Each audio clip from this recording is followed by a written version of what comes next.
Hello friends, మీరు చూస్తున్నారు A to Z Ashwin blogs. తమిళ చూశారు కదా ఫ్రెండ్స్, ఇంకా లేట్ చేయకుండా మనం డైరెక్ట్గా మ్యాటర్లోకి వెళ్ళిపోదాం. తాటి చెట్టు నుంచి తీసే కళ్ళను తాటి కళ్ళగా చెబుతారు. సాధారణంగా తాటి చెట్టు చాలా పొడవుగా ఉంటుంది. తాటి కళ్ళు రుచి విషయంలో పుల్లగా ఉంటుంది. సమయం గడిచే కొద్దీ ఈ కళ్ళు రుచి ఒగరుగా మారుతుంది. అలాగే తాటి కళ్ళు తీసుకుంటే మత్తు కలిగే భావన ఎక్కువగా ఉంటుంది. తాటి కళ్ళు మితంగా తీసుకొచ్చులు తగ్గుతాయని అంటారు. ముఖ్యంగా వేసవి కాలంలో తాటి కళ్ళు శరీర ఉష్ణాన్ని తగ్గించడం సహాయపడుతుందని అంటారు. తాటి కళ్ళలో గ్లూకోజ్ కొంతమేర కార్బోహైడ్రేట్స్ ఉండడం శక్తిని అందిస్తుందని, తాటి కళ్ళు మూత్ర నాళాలకు కొంత ఉపశమనం కలిగిస్తుందని అంటారు. అందుకే కిడ్నీలో రాళ్ళు ఉన్నవారికి ఉపశమనం కలిగించేలా చేస్తుందని చెబుతారు. తాటి కళ్ళను ఎక్కువగా తీసుకుంటే మాత్రం ఇబ్బందులు తప్పవని నిపుణులు చెబుతున్నారు. ముఖ్యంగా కళ్ళు సమయం గడిచిన కొద్దీ పారమేషన్ అయ్యి ఇంచుమించుగా మద్యంలా మారుతుంది.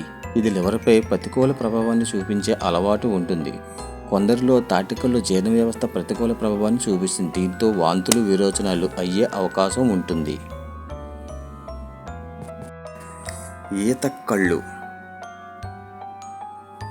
ఈత చెట్లు చాలా చిన్నవిగా ఉంటాయి. వీటికి కట్టే కొండలో నేరుగా చేతికి అందుతాయి. ఈత చెట్టు నుంచి తీసే కళ్ళు రుచి తీయగా ఉంటుంది. ఇది ఎక్కువగా శీతాకాలంలో లభిస్తుంది. తాటి కళ్ళతో పోలిస్తే మత్తు భావన తక్కువగా ఉంటుంది. ఈత కళ్ళు ఆరోగ్యానికి మేలు చేస్తుంది అంటారు. ఇందులో గ్లూకోజు, సూక్ష్మ పోషకాలు ఉండటం వలన శరీరంలో తక్షణ శక్తిని అందిస్తుంది. ముఖ్యంగా వేసవిలో డీహైడ్రేషన్ గురి కాకుండా సహాయపడుతుంది. జీర్ణ సంబంధిత సమస్యలు దూరంగా చేయడంలో కూడా ఈత కళ్ళు ఉపయోగపడుతుంది. ఈ కళ్ళులో విటమిన్ బి సమూహాలు, పొటాషియం, ఐరన్ వంటి ఖనిజాలు పుష్కలంగా ఉంటాయి. ఈత కళ్ళు కూడా అధికంగా తీసుకుంటే జీర్ణ సంబంధిత సమస్యలు వచ్చే అవకాశం ఉందని నిపుణులు చెబుతున్నారు. అయితే మితంగా తీసుకుంటే మాత్రం ఈత కళ్ళుతో లాభాలు ఉంటాయని అంటున్నారు.